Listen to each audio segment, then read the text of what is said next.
رب العالمین قرآن حکیم کے فرمائی اے مسلمانانو زما گرفت او زما نیوکه ډیره زیاته سخته ده. مسلمان له پکار دی چې هر وخت کې په زړه کې دا سوچ او فکر ساتي چې که رب العالمین ما ته په قهر شو نو بیا د خدای د قهر او د غضب نه څوک خلاصېدی نه شي. د الله نیول او د خدای گرفت دا ډیر زیات مضبوط دی. مونږ خلک د الله د رحم نه ناجیزه فایده لرو. الله په مسلمان باندې هر وخت رحم کوي، کرم پې کوي، او یوازې مسلمان نه بلکې کافر هم داسې. دنیا کې ولا الله مهلت ورکوي، صبر ورته کوي، جامه ورکوي، عزت ورکوي، دولت ورکوي. دغه انسان په خپلو عیاشو کې مبتلی او خدای ته خیال نی. دی وایي ګنې خدای ته ما څه نشي کولی، دی وایي ګنې الله ما نشي رانیوی، دی وایي ګنې دا هر څه زما د خپل اختیاره دي. لیکن کله چې د الله قهر او غضب پې راشي او د خدای نیول پې راشي نو بیا دی په چغو او په ټوپونو وي، خو بیا معافي رسته نه کېږي. قرآن حکیم کې رب العالمین د یو پیغمبر د قوم ذکر کوي، حضرت لوط علیہ السلام او د هغه قوم. لوط علیہ السلام د ابراهیم علیہ السلام ورواره او په عراق کې یو ښار دی بابل چې په هغه زمانه کې د عراق دارالخلافه وه، په دغه ښار کې پیدا شوي و. د ابراهیم علیہ السلام خو یو ډېر واره و، دویم په ابراهیم علیہ السلام باندې لومبي ایمان دراوړی و، او دویم دا و چې ابراهیم علیہ السلام ماشوم لوی کړی و. نو چې کله ابراهیم علیہ السلام د عراق نه هجرت وکړو د نمرود بادشاه په وخت کې، نو یو ورسره لوط علیہ السلام دا خپل ورواره او یو ورسره خپله بیبي و حضرت ساره رضی الله عنها دي درې واړه روان شو. واقع خو اوږده ده، خو په هر صورت مصر نه چې کله دوی پورې ورته لاړل نو ابراهیم علیہ السلام شام ته لاړ او لوط علیہ السلام له الله پیغمبري ورکړه. نو دی یو علاقې ته ولېږه، د اردن نهر اردن او بیت المقدس په منځ کې یو لویه علاقه وه، 15 غټ غټ کلي و، او هغه 15 کلو سره خوشا باندې وې. د هغې دارالخلافه صدوم و قرآن کې ورته الله مؤتفقات وایي. لکه زمونږ د اشناغر ګڼ غټ غټ کلي دي، دغه رنګې دغه علاقه په 15 کلو مشتمله وه. 15 کلي و، 4 لکه راهې آبادي وه د دې ټولو کلو. ډېر چاپېره مېرې وې او بانډې وې ورسره، ډېر آباد کلي و، غټ غټ باغونه و پکې، ښې ښې میوې وې پکې او ناشنا آبادۍ وې پکې. غرونو کې دننه داله سورنګان کړي په هغې کې به اوسېدل، او داسې بهترین اوبه وې چې په دغه علاقه کې د دغه علاقې نه خوږې اوبه په دغه زمانه کې نورې نه وې، او ډېره د کاشت او د زراعت قابله ځمکه وه. د ګیر چاپېره علاقو نه خلک به تجارت له دغلته راتلل، غله به یې ترې وړه، میوې به یې ترې وړلې، تر دې حده پورې چې د میوو دومره بوټي چې د دوی په کلو کې کم نهرونه و د هغې په غاړه باندې غټې غټې د میوو بوټي ولاړو. مسافر چې به اسم په لاره تلل نو مفت به یې دا میوې د بوټو نه را شوکولې او خوړې به یې، دومره آباده علاقه وه. لیکن نور یاد وساتی کوم قوم باندې چې الله د دنیا نعمت راولي او د دنیا پیسه او دولت پې راولي نو دوی مست شي، مست بیا خدای نه پېژن. پیسه داسې څیز دی چې سړي کې مستی پیدا کړي، دوی کې مستی پیدا شوه. لا ولې خپل عبادتونه پرېښودل، د عبادت نه پسې بیا نخرې او لوبې ټوکې شروع کړی. پیغمبر چې به راته به یې واو ابه یې شړه، که هغه به ورته نصیحت کوه نو دوی به ورته وایي ښه ته پاک دامن رالې. اوس زمونږ د کلي نه ګنې برابره و دی. قرآن کې الله فرمایي که نه کذبت قوم لوط المرسلین، کوم پیغمبر چې دوی له راغلی دی نو هغې نه دی منلی. یو خو یو سړی وي هغه وایي یاره زه مسلمان یم، قرآن منم، خدای منم، رسول منم، هلکه دا ګناه ولې کوې هغه بس کوم یې نو خدای مې ته اخلاص کړي نو دا هم ګټه ګناه ده خرابه خبره ده خو بیا هم ایمان خو یې باقي پاتې شو که نه او چې یو سړی وایي مړه ګناه څه ته وایي مړه پیغمبر څه ته وایي اخرت څه ته وایي دا د کې دومره مستی راغلي چې د عقیده برباد شو کافر شو د دې خبرو سره سړی مسلمان نشي پاتې کېدی حضرت لوط علیه السلام والا خدای راولېږه لوط علیه السلام ورته نصیحت وکړ او دې کې چې کوم غټ ګناهونه و د هغې متعلق یې ورته بیان وکړ چې د خدای لپاره دا ګناهونه پرېږدی نور هم پکې ډېر ګناهونه و تاریخ کې یو لوی فهرست دی د دوی د ګناهونو خو درې پکې غټ ګناهونه یو غټه ګناه پکې دا وه چې دوی به مسافر لوټ کول په لاره کې به څوک مسافر ته دوی به ورته لکه د مونږ فلانکي کلي ته لاړ شه هلته کې مونږ سره تجارت وکړه مونږ به درنه ډېر څیزونه والو هغه به غریب راغی چې رابغې کې څه سامان به ورسره ټول به یې ترې واخېست او تر دې حده پورې که تجارتي قافله به راله چا به د تجارت سامان کپړه مپړه راوړه دوی به راغلی یو به ورته لکه کپړه خرڅوي او راکړې یو شپږو جوړې چې کور زنانه ورته وښید بل به ته یوړې بل به ته یوړې بل ټول سودا کې څومره کپړې به وایي هغه به ته ټولې کورونو ته لاړې مسافر غریب به ناست و تاجر سوداګر چې زما کپړې به اوس واپس راشي پیسې به مو سره راشي هېڅ به ما نه چرې به یې جوړې کړه زما هغه کپړه خو ما نه خلکو یوړه ما نه خو چې هغه خپلې جامې واپس راونه دی نور ملګري چې هلته چا نه یوړه دا خو یې زیاتې کړې دغې کور والا چې ور به یې وډبو هغه به چې د څښا یو جوړه پکې راوړه را جوړې والا زمونږ خوښه نه شوه زه به ویې د خدای نه پخته تا خو ما نه واته جوړې وړې دي د دې شه خو هسې دغه یو مې وړی کالې واله ګنې درو کېږه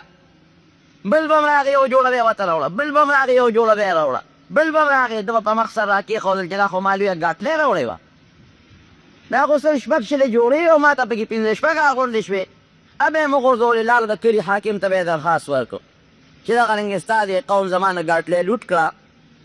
او دغه پنځه شپږ جوړې یې راته پرېښودې هغه به ورته یې زنیک بخته خپله مخه واله ګنې دا هم درنالو دغه د مشر کار و دغه د قوم کار و په لاره چې بس کوم خلک تلل ډاکې به یې پرې غورځولې په دې لاره به په وس څوک نه راتلل ناشنا خلک به راتلل او هغه به یې لوټل ډاکومار او غله خلک و او عجیبه دا وه چې څنګه یې رعیت غل و دغه رنګې بادشاهان هم غلو چې څنګه یې کشر پل غلو هغه رنګې رئیسان او مشران د قوم او د هغوی چې کوم قاضیان او کوم فیصلو والا و هغه د هغوی نه زیات غلو تر دې حده پورې یو ځل ابراهیم علیه السلام یو خپل شاګرد دیږلی و ویې لاړ شه د لوط علیه السلام خبر رانه راوړه دی چې څنګه راغی د صدوم ښار یو سړی و هغه سره یې سروان راغلو په خبرو کې په جګړه شو او دغه د صدوم ښار د لوط علیه السلام د قوم د سړي کان اوچت کړ د ابراهیم علیه السلام هغه شاګرد یې پر یې سر پرې وویشت سر نه یې وینې روانې شو چې وینې روانې شو نو په کار دا و چې تښتېدلی وې بیا له مړی نه کلک ونیوه ویې پیسې راکوه ویې خو هر شي زخمي دې م کړم ویلې دې معنا به یې ویلې پیسې راکړې غواړې وینه رنګ مې کړې د دې رنګ سازی پیسې به راکړې وجود مې دې له رنګ کړ د دې پیسې دې نه غواړم داسې شعر یې ناپرسانو هغه حیران شو چې خدایه داسې په مصیبت واورېدم دوه څلورو سره نور هم ملګري رايوځای شوې ښه وایي درته که څونه ښایسته جامې یې دله رنګ کړې وجود یې دله رنګ کړې لا تا په څو پیسې به رنګ کړې ښایسته مزېدار تور رنګ یې درکړه هله شا به پیسې ورکوه غریب په ژړا شو څوک مشر نشته چې زمونږ فیصله وکړي هغه ویل چې قاضي له ځو قاضي له لاړل ویل ویم ویسته ما اوس راته وایي پیسې راکړه قاضي هغه سړي ته وایي خپل قوم سړي ته وایي پیسې ته څه به غواړې ویې صاحب رنګ کړی مې دی دې جامو ته وګوره څنګه ښایسته سرې دي او ته دې وجود ته وګوره څنګه ښایسته سور شو نو قاضي دې زخمي ته وایي هلکه ښه وایي که نه ورکړه پیسې بوله قاضي هم په هغه مصیبت کې اوس چې د قوم مشر هم دغسې غني او قوم هم غلي نو بیا به د انصاف تمه د چا نه کې بیا به د خدای د قهر انتظار کې انصاف بیا نشته چې انصاف د مرد د ځمکې نه پورته شو بس دغه انتظار کوه چې د الله غصه او د الله قهر را روان دی اوس همداسې به راځي ماضي ورته وایي دا خو ښه وایي ورکړه پیسې څونه ښایسته رنګ یې دله کړی دی هغه د ابراهیم علیه السلام شاګرد هوښیار وایي جي ورکوم لږ صبر و څه کوې لږ انتظار را بار لاړه یو مضبوط کان یې راواغه چې ډک شو قاضي یې په سر د پاسه وویشت او وینې ته روانه شوې وی قاضي کاکا چې ما تا له کوم رنګسازي وکړه د هغې پیسې زما په تا کېږي هدله زما په ځای ورکړه او لا وتښتېد. دا د قوم د مشرلو او دغې د رعیتلو که په لاره به زنانه او ښځې تلې دومره پورې دا ظالمانو چې د هغه زنانو سره به نور سنو اغوستې جامې به یې ترې وویستې وی زه خپل کار کوه موږ به سا اغوندو. دغه ډاکې او غلا او د مسافر لوټل دا د هغې کاروبار. دویمه ګناه پکې څه وه؟ دویمه ګناه دا وه چې په ګناه به شرمېدل نه، عام مجلس کې به یې ګناه کوله او چې ګناه به یې وکړه نو فخر به یې پرې کوه. یاد وساتئ رونو، یو خو ډاکه او ظلم او په مجلس کې بیا د غلا اظهار کول دا ډېره لویه ګناه ده. یو سړي ګناه وکړي او دې ګناه پټه کړي او خدای ته وجالو چې یا الله ما دا ګناه وکړه، یو ته خبرې یو زه خبرې خو خدای زه معافي غواړم ما ته دا ګناه وبخښي نو الله به ورته معافي وکړي. لیکن چې یو سړي ګناه وکړي د شپې الله پې پټه کړي دا ګناه او دې راشي او سا خلکو ته وایي بېګا مې دا ګناه کړې ده. نبی کریم صلی الله علیه وسلم فرمایي وی ډېر کله یو انسان پټه ګناه وکړي نو خدای پې هېڅوک هم خبر نه کړي. په کار خو را وه چې د الله نه معافي غوښتې وې وی دا بدبخته راشي نو خلکو ته ال وایي چې ما دا ګناه کړې ده. دله وایي غټ ظالم په مخ د ځمکه بل نشته. پټه ګناه دې وکړه نو خدای ته پټه توبه وباسه. چې یو سړي ګناه وکړي او بیا راشي او خلکو کې هم چغه وایي. د لوط علیه السلام قوم کې دویمه دا ګناه وه چې ګناه به یې وکړه په هغې به توبه نشته اب یې پټوله نه مجلس کې وهل جي دا ګناه مې وکړه پلان پې جیب مې ووه دا چل مې وکړه هغه چل مې وکړه ګناه به خلکو ته وې سترګې شلېدلې وې. موږ پښتانه ورته بې حیا وایي دې انسان ته بې حیا وایي. یاد وساتئ لاول خو ګناه مه کوئ که بالفرض ګناه درنه وشي د ګناه اظهار خلکو ته مه کوئ. د ګناه د اظهار څه مطلب؟ ګناه خو د خدای خلاف دی نو خلکو ته به څه وایي چې د خدای خلاف مې وکړه. ګناه خو خدای خفه کول دي چې ته خلکو ته وایي چې د فلان کې ګناه مې وکړه د هغې دا مطلب چې خدای مې ښه خفه نو خدای دې هم خفه کوه. هغه خبره خلکو ته هم ښکاره کوې خلکو ته هم وایې دومره ډاډی د خدای نه نه یېرېږې دومره بې حیا چې د خدای نه هم حیا نه کوې. نو دویمه ګناه پکې دا وه چې کومه ګناه به یې وکړه نو هغه به یې خلکو ته وایې.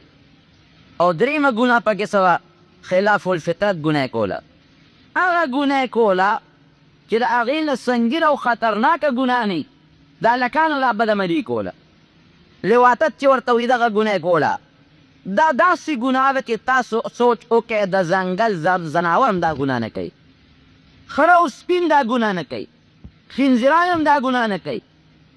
او د دې نه مخکې دا ګناه په آدم علیه السلام د اولاد نه تر دغې وخته پورې بل چا نه به کړې. ما سبقکم بها احد من العالمین. نوح علیه السلام ورته ظالمانو داسې ګناه هم ایجاد کړی دی چې د دې نه مخکې دا ګناه د آدم علیه السلام پورې د قومه پورې چا نه ده کړې. آدم علیه السلام د قومه پورې هغه زمانې تر دې زمانې پورې دا چا هم نه ده کړې. دا بدعملي د هلکانو دا قصې پسې به یې کوئ او په لارو کې به درځېدل. قحط راغی په علاقو کې ګیر چاپېره چې قحط راغی صاحب خلک به راتلل د دوی دې کلي د علاقې ته خلکو باندې ملې امتحان کوي میوو له او غلې له خلکو به وایي څومره پیسې چې غواړې مونږ نه والې په مونږ باندې تحت چې مونږ له غلو میوې راکړې. دوی به وایي چې دغه ګناه هم راسره نه کړې نو هسې نه درکوو. داسې کوله او به یې دا ګناه کوله. او دا ګناه دومره خطرناکه ګناه ده جناب چې د زنا نه زیاته ګناه ده. د هلکانو دا بدعملي دا د زنا نه خطرناکه ګناه ده. ځکه د زنا لپاره یو خاص حد شته جورې به وله ورکړې سنګسار به کې او د دې سړي ګناه الله اکبر. نبی کریم صلی الله علیه وسلم فرمایي چې بادشاه او د هغې ملګري دې فیصله وکړي چې څومره خطرناکه سزا د دې په ذهن کې وي هغه دې وله ورکړي. امام ابو حنیفه صاحب فرمایي که یې تپوس وکړه څه سزا ده؟ وایي دا سزا ده چې غر ته یې وخېږي او دغه ځای نه یې راورغاروه او کاڼو باندې ول او دیکې ورکوه چې ځمکې ته راورسي او مردار شي. امام شافعي صاحب مې چا تپوس وکړه وایي د دې څه ګناه څه سزا ده؟ وایي زما په ذهن کې پیدا سزا ده چې د یو مضبوط دیوال خوا کې ودروه دیوال پې ورغورځوه چې مړ شي. د امام احمد ابن حنبل نه چا تپوس وکړه وایي دا داسې سړي چې دا بدعملي کوي د هلکانو نه دې څه ګناه ده؟ وایي زما ذهن کې خو دا ګناه ده چې د نمرود د اور په شان اور بل شي او سړی پکې ورغورځوي او پته یې ونه لګي. شاه عبدالقادر جیلاني رحمت الله چا تپوس وکړه وایي ستا په ذهن کې څه ګناه ده؟ وایي زما ذهن کې دا جدا ده چې تیلې ورته وتکه چې دی اوس وځي او د مسلمانانو مقبره کې ښخولو ته هم پرې نه دی. دومره خطرناکه ګناه ده. ما وویل دا هغه ګناه ده چې د ځنګل حیوانات هم ترې ځان ساتي، هغې هم دا ګناه نه کوي. او یاد وساتئ ورونو، دومره خطرناکه ګناه ده، خدای صبر کوي. ما یو کتاب کته د دې ګناه متعلق چې را کومو قومونو کړي د هغې عذابونه پکې لیکلي شوي، نو یې صبر کوي خدای پاک. د موسی علیه السلام په زمانه کې یو قوم دا ګناه کوله، موسی علیه السلام دا وی موږ دا ګناه وکړه، څه وکړو؟ توبه وباسئ، بیا ونه کړې، توبه یې ویسته. په دوباره چې بیا وکړل، خدای پاک یې مخونه مسخ کړل. د خدای د قهر نه یاره پکار دی، یو ځل به راته خدای صبر وکړي، دوباره به هم درته صبر وکړي. او د نبي علیه السلام برکت دی، دویم به هم صبر وکړي، څلورم به هم صبر وکړي. ممکن ده چې پنځم دلته لا ګناه وکړي، خدای ته مسلمان وساتي او شکل مسخه نه شي. مخ به دله خدای مسخ کړي، بیزو او خنزیر او ښه به دله خدای جوړ کړي، سپی به دله خدای جوړ کړي. الله ته توبه باسه، دا ډېره خطرناکه ګناه ده. نو دا درې ګناهونه هغې کې وو. جناب راغی لوط علیه السلام ورته ویل تاسو دا څه کوئ؟ دا ګناه کوئ، مسافر لوټ کوئ، او بیا په عامو مجلسونو کې د ګناه اظهار کوئ،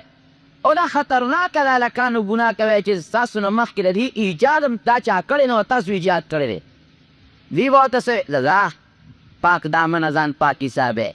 ځه خپل کار کوه، زمونږ له وطن نه وځه. لوط علیه السلام ویل چې د وطن نه کوم ځای وځم؟ د پیغمبر خو په قوم باندې رحم یې. پیغمبر خو لا غواړي چې دا قوم تباه نه شي، دا هلاک نه شي. دا ممکن لګیا یو په جمعو کې او لا په جنازو کې او په تقبیرونو کې،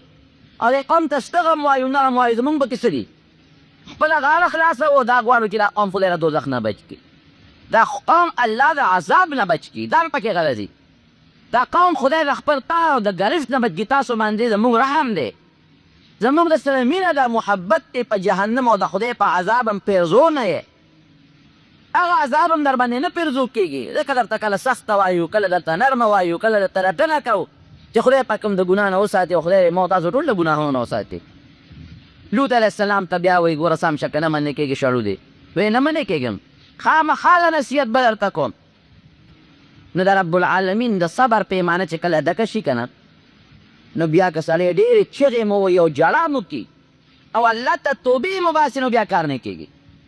الله صبر کوي کوي کوي کوي. دا مه وایي چې ګنې زه ګناه کوم او خدای ته خبر نه دی. دا مه وایي چې نه ګنې ګناه کوم او خدای ما نیوي نه شي. دا مه وایي چې ګنې زه ګناه کوم او خدای به ما له سزا رانه کړي. الله ته خبر هم دی، خدای نیوي هم شي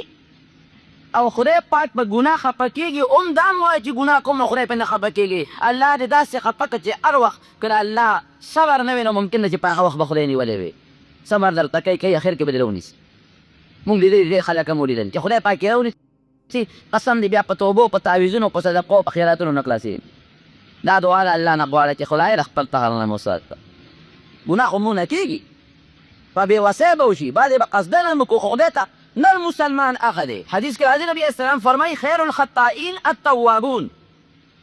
ښه ګناهګار هغه دی، ښه ګناهګار چې توبه وباسي. دا ښه سړی دی. ګناه خو به د کوي انسان نه کېږي، خو خدای مه هېروه، د خدای زور مه هېروه. دا لکه خامخا وساتئ چې د خدای زور شته. ان بطش ربک لشدید انه هو یبدئ و یعید. رومبې پیدا کړی م الله ما او دنیا کې واپس جمجون هم الله را کولی شي. لوط علیه السلام ورته ستړی شو په نصیحت، یو کس هم پکې سم نه کړ، یو څو کسان پکې سم شو، باقي هماغسې روان و. میلمه دوست و میلمنو له به یې ډوډۍ ورکوله او په خپله به یې ورسره یو ځای خوراک کو. فورا کور ته لاړو، یو سخي یې رونیو او هغې ذبحه کو او کور یې حکم وکړ شابه دا فورا رید کړه ما عزتمن میلمانه راغلي. میلمانه هم په داسې شکل راغلي که ډېر د عزت ښکارېدل. ټینګر سره ابراهیم علیه السلام ګپ شپ یې لګو، دې کې هغه سخي راووته، سور کړې سخي د هغې غوښه او کېښودې شوه. مېلمنو ورته ویل دا دې څه چل کړی دی، دومره تکلف دې ولې وکوې صاحب، ستاسو مېلمستیا مې وکړه، خورئ. هغې ویل موږ خو نه خورو، په د هیبت راغی. ځکه هغه زمانه کې چې به کوم سړي په چا ډاکه او غلا کوله، د هغه ډوډۍ به یې نه خوړه. نو چې دې ځای نه راشم نو د دې خپلې زمانې ډاکوانو پورې خندا راشي. اوس نن سبا یو ځل مې اخبار کته په دې پېښور کې یو ډاکوان چې ته په یو کور ورغلي وو، نه خلک یې وژلي او مال یې ټینګوړی او اخبار لیکلي وو چې د هغې د فرج نه خوراکونه راغېستي وو، هغې په هغه ځای کې خوړلي وو او خپلې مستۍ هم کړې وې. او د هغې هغه چې کور کې کوم سامان و مېوې وې هغې خوړلي، د هغې پوستکي مستکي پراته وو. د دې بله کې د خدای نه یا نشته په کار خو دا چې اکسیډنټ وشي چې خلک ورمنډه کړي د زخمیانو خدمت وکړي د هغه مړو خدمت وکړي او داسې خلک چې وشي د هغې نه ګاډۍ وباسي جیب کې چې څه بوی هغه ترې وباسي بلکل دا خلک داسې شوي دی د پیسې د لالچ دې حد ته رسولي دي چې دی همدا خو د خدای رضا ته انکار دی چې د چا په لټ رحم په مړي نه راځي او په زخمي نه راځي دی به د خدای نه څه تمه وکړي چې الله په ما باندې رحم وکړي هغې کې به لا چلو په هغه زمانه کې چې چا باندې به یې ډاکه غورځول هغه شی به یې نه خوړه ابراهیم علیه السلام پوه شو چې دا به اوس دا کمار غوندې معلومېږي ته غله معلومېږي ما ولد هغه سخې رویت کول هغې غوښې له ګوتې نه وړي ولې نه خورې یو خو دا دی او بیبي هم د دیواله غاړې ته ولاړه وه هم پوه شوه ویرېده ابراهیم علیه السلام د مېلمانه خو خوراک له ګوتې نه وړي د خو ډاکوان معلومېږي هم غریبه یارېده وی څه راغلی یې وی دو خبرو ده یو خو دا دی چې تا د زوی سوال کړی چې خدای ما له زوی راکړي د هغې زیری در کوو چې خدای پاک تا له زوی درکوي او الله ورله نوم ایښودی دی د هغه نوم به اسحاق او دغه زوی به د ماشوموالی کې مړي نه په دې هم خوشحاله شه او واده کې د هغه به زوی پیدا کېږي د هغه نوم به یعقوب وي د زوی زیری یې ورکړ او د نوسي زیری یې ورکړ ښه دی اخوا ولاړه وه هغې د هغه ځای نه اواز وکړو زمونږ اولاد به څنګه کېږي زه هم بوډه یم او خاوند مې بوډه ځکه د ابراهیم علیه السلام عمر دغې وخت کې بنا به یو روایت شپږ شلې کاله او د بیبي عمر یې 2 کم سل کاله زمونږ به څنګه اولاد کېږو موږ خو ښځه او خاوند دواړه شڼ یو بیا هم څه پسې راغلی بل انا ارسلنا الى قوم لوط موږ روان یو د لوط علیه السلام قوم د هغه غر کوو د هغې ټیم پوره دی بس دغه دی کې ابراهیم علیه السلام په ډېر زیات رحم دیلو لأواه حلیم ډېر رحم دیلو وی نه نه ګورئ پام کوئ هغې کې خو زما رواره دی لوط علیه السلام هغه سره به څه کوئ وی هغه بچ کوو لوط علیه السلام د هغه خاندان مسلمانان دا به بچ کوو یو د هغه یو ښځه ده چې هغه دغه ګنده او خلکو سره میله او د هغه به هلاکېږي باقي به بچ کوو ابراهیم علیه السلام ورته وایي نه نه ګورئ دا قوم مه غر کوئ وی کافران دي وی نه خیر دي مسلمانان به شي ورته د پیغمبر پړه کې دونه رحم وي وی ډېرې خطرناکې ګناه کوي وی نه نه خیر صبر ورته وکړئ مې هلاک کړی سم به شي وی د الله فیصله شوې ده په دې کې نورې خبرې مه کوه ابراهیم علیه السلام کوئی خبر دغه ځای نه رالل د ډېرو ښکلو هلکانو په شکل د ولي مزېدار لوط علیه السلام کره لاړل لوط علیه السلام کله چې دې ننوته قوم پرې خبر شو چې دا خو ډېر ښایسته خوبصورته مزېدار هلکان راغلي وي او یو روایت کې راځي چې کومه د لوط علیه السلام بېکاره او خرابه ښځه وه نو هغې اطلاع ورکړه چې راشئ ستاسو کوم مقصد دی نو هغه پوره کېږي دا قوم یو بل خبر کړل چې لوط علیه السلام زموږ پیغمبر کره پیغمبر خو ته هغې نه دی مېلمانه راغلي دي او ښایسته هلکان راغلي دي را منډه چې ته وایې مونږ ته وایې چې څه کوې وایي له خدای لحاظ وکړئ د الله نه ویرېږئ ما مه شرموئ ځکه د چا ځای ته چې مېلمه راشي او دغه مېلمه څوک بېعزتي وکړي دا د هغه کورو بېعزتي د خدای خیال وساتئ د الله لحاظ وکړئ له خدای نه ویرېږئ دا خو زما مېلمانه دي ما ولې مېلمنو ته رسوا کوئ هغې ورته په قلار کېناستئ یو ځل موږ نه مړې کړل چې زموږ په کار کې به ګوتې نه وې چا به دروازه کولاوه لوط علیه السلام ورته بیا مینتونه کړي زارې ورته کوي وایي ګوره داسې کار وکړئ د قوم دا لوڼه د پیغمبرانو لوڼې روحاني ته نه صاحبېږي یو ځل ته موږ نه پرې کړی چې زموږ په کار کې به ګوتې نه وې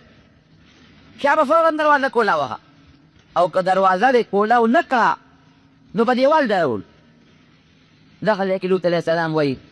لو ان لي بكم قوه او آوي الى ركن شديد افسوس کړم ما خپل طاقت وکړم او یا زما قوم به اوس مې ادمي ته ویلې وي او تاسو مې پې سم کړی وی څه خبره وه ځکه د لوط علیه السلام قوم خو دغلته نه دی خو د عراق نه راغلی افسوس کړم ما خپل قوم یا خپل طاقت مې وی دا خو زما ډېره لویه د رسواري او شرم دی چې په تاسو اوس دا واده راته پوله وکړم یا په دیوال راوړی دا مېلمانه به څه وي ډېر ذات او دغه مېلمنو په راتلو کې څنګه د ولیدل نو غم پیدا کړو چې دا خو ښایسته نکان دي او زما قوم کې خو دا مرض پروت دی دا به څه کړي فرشتې ورته اوس الله هر څه اوري چې پوه شوې فرشتې چې لوط علیه السلام غمجن شو د ډېر خوښ چل دی بس دې غریب چپ ول غږ یې نه کوئ پام کوه غږونه چې موږ د خدای استازي یو لیصلو الینا دوی دومره موږ ته نشي رانږدې کېدی راوته کولاو چې پته ولګي بس لوط علیه السلام پوه شو دروازې فورا کولاو چې دروازه کولاو کړه جبریل علیه السلام پکې د خپل یو وزر یې داسې کړه لږ یې وړکه ټول خدای په سترګو ړانده کړل ونه چې په سترګو ړانده شي په کار دا وه چې دغې وخت کې خو یې بیا هم ایمان راوړی چغې والی یاره خو پرې راله هغې ویي لوط علیه السلام ته یې داسې کار وکړه چې شپه را روانه ده او د شپه کې دننه ته د خپل ځان سره چې څومره مسلمانان دي وباسئ او سهار د مانځه نه پس تر لوږو پرېوتو خطو پورې به په دې قوم باندې عذاب راځي شب یې فورا وځي لوط علیه السلام مسلمانان ته یو څو کسان مسلمانان وي تیاري وکړي تیاري یې وکړه لوط علیه السلام هم تیاري وکړو سامان وامان یې واخیست او روان شو چې کومه پکې ښځه وه بوډۍ چې کومه قوم سره میله وه هلته په نیمه لاره کې واپس شوې زه خپل قوم نه پرېږدم ګوره ښځې سمه شوې نه ده خپل قوم نه پرېږده لوط علیه السلام سره د مسلمانانو ته وویل چې شپې یې مزل وکړو او چې سبا راوخته نو د رب العالمین عذاب پې شروع شو نو عذاب په مختلفو شکلونو کې بیا راغی او دغه قوم له لږ خکور دی عذاب هم بس و چې خدای ځمکه چپس ټولې هغې پکې ننوتې وې نه لاول خو پې زلزله راغله او دومره مضبوط او خطرناکه زلزله پې راغله چې د ځمکې نه دا توی اوبه دا ګرمې لکه زلزله کې چې کومې راځي هغه راووتې په هغې وسوځېدل او ورسره حضرت جبریل علیه السلام یو چغه وواله او دریم نمبر دا چل خدای وکړه چې هغه 15 کلي 4 لکه قوم آبادي 4 لکه خلکو هغه خدای پاک جبریل اسلام ته اوچته کړه هغه ورته وزر لاندې کړه هغه ځمکې اوچته کړه او یو یې اسمان ته یې نږدې کړه دومره اسمان ته نږدې کړه چې د دې د چرګانو بانګ په اسمان کې اورېدی شو چې اسمان ته نږدې کړه دا نه دی لوړې کړه واپس یې راوغورځوله او د پاسه پې د کاڼو به امطرنا علیها الحجارة من سجیل د هغې باران پې د کاڼو خدای پاک ټول خدای پاک تباه او برباد کړل موږ دا دی دی د دنیا سزا او د آخرت سزا خو الله ته پته ده چې دې قوم له به خدای پاک کومه سزا ورکوي اوس هماغه کلي شته مؤتفقات ورته وایي د اردن او د شام په منځ کې بحر مردار ورته وایي بحر میت هم ورته ویل کېږي بحر لوط هم ورته وایي اوس هم تاریخ لیکي چې خلک ځي د هغې سیل کوي او اوبه یې دومره زیاتې خرابې خطرناکې دي یو سیاح لیکي چې ما هلته سیل کوو د تلې هم دغې علاقې ته د هغې اوبو کې عجیبه کیفیت او خاصیت دی هغې کې چې سړی په هغه دریاب کې لامبي نو ډوبېږي هم پکې نه د هغه اوبو دغه خاصیت دی چې کوم سیاح ځي او پکې لامبي په دریاب د اوبو د پاسه به ګرځي هغه ډوبول هم نه کوي داسې یو ګنده دریاب او یو سقا دریاب ته جوړ شو او اوس ټولو هغه علاقې دریاب ورو چپې وي هغه کلي راټولاوئ ماهرین دا طبقات الارض اوس لیکي چې دلته کې پخوا کلي او هغه کلي په ځمکه کې ننوتې دي او اوسني ماهرین لیکي چې 400 میله دغه کلي په ځمکه کې دننه تللي دي 400 میله تقریبا 400 میله دې نه لاهور جوړېږي 400 میله دا کلي په اوبو کې دننه تللي دي په ځمکه کې راوړې دننه تللي دي نو الله فرمایي که نه ان بطش ربک لشدید کله چې د خدای غضب راشي د خدای قهر راشي ډېر سخت وي د خدای د قهر نه بیا خلاصېدل نه کېږي نرم نه انسان خو به سزا درکړي ما په دیم کي سزا به معمولي سزا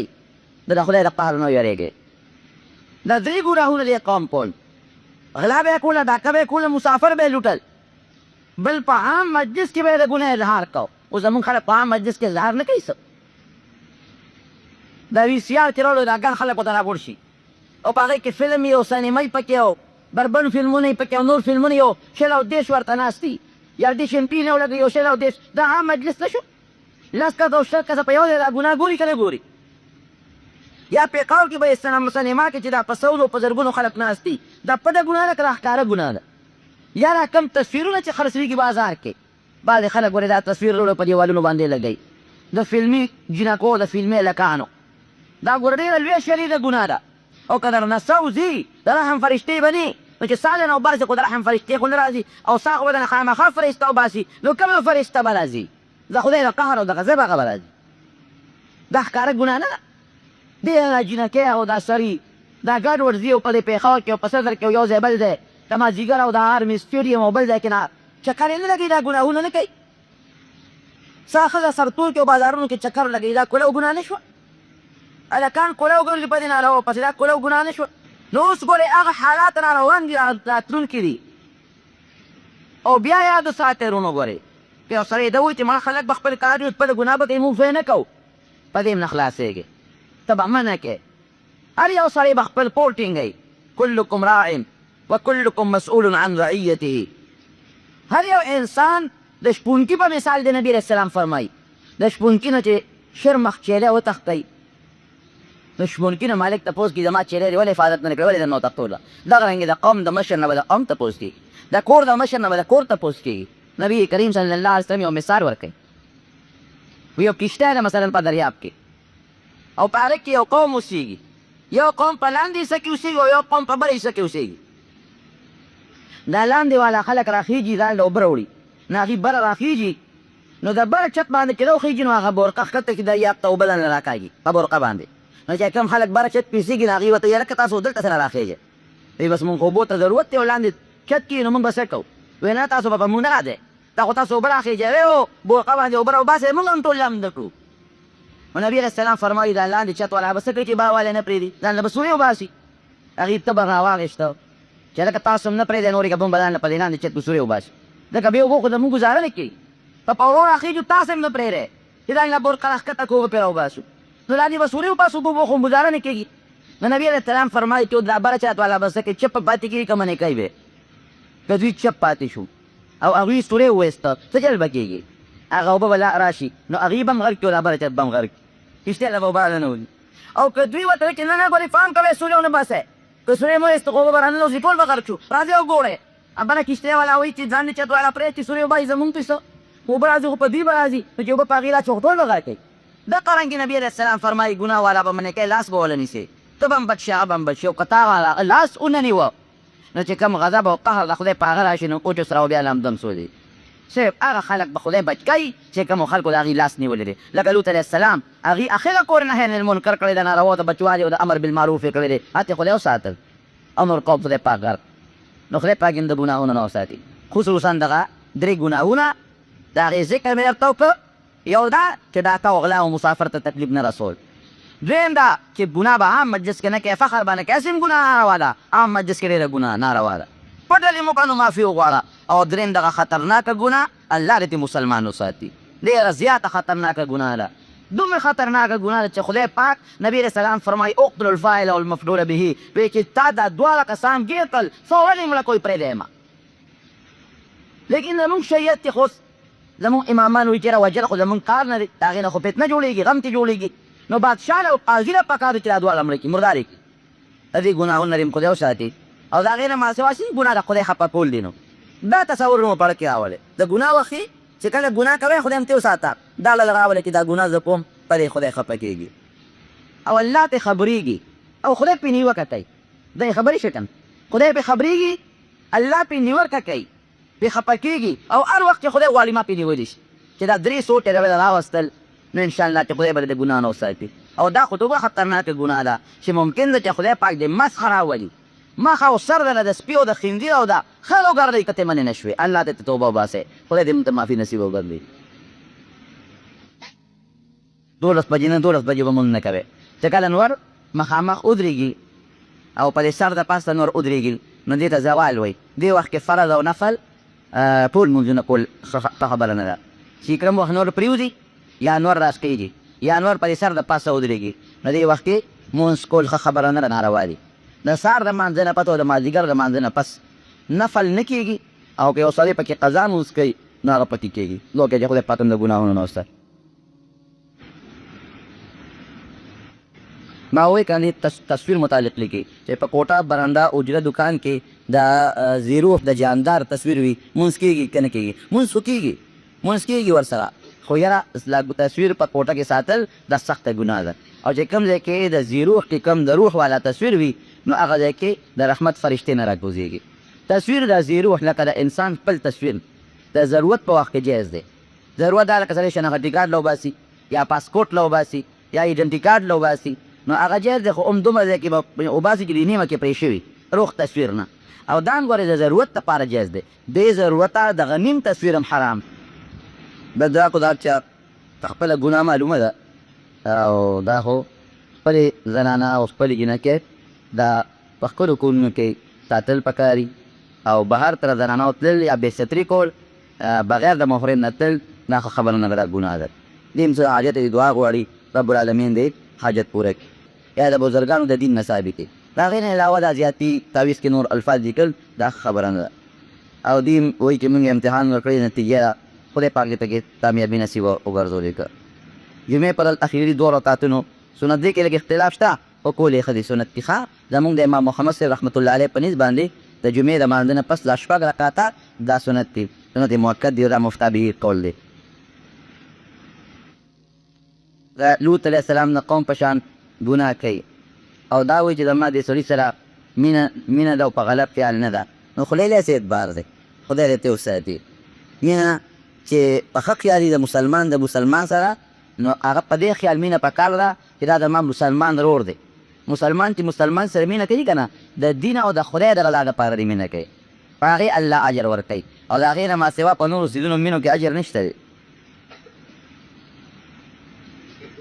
او نو افغانستان کې د امریکې په بمبارۍ کې څوک مړه شوي بعضې خلک دا شهیدان نه دي دا خو د هر چا خپله خبره ده مونږ وایو چې د خدای او د رسول د وینا مطابق چې د کافر په غذار څوک مړه شي نو هغه ته خدای او رسول ورته شهید وایي نو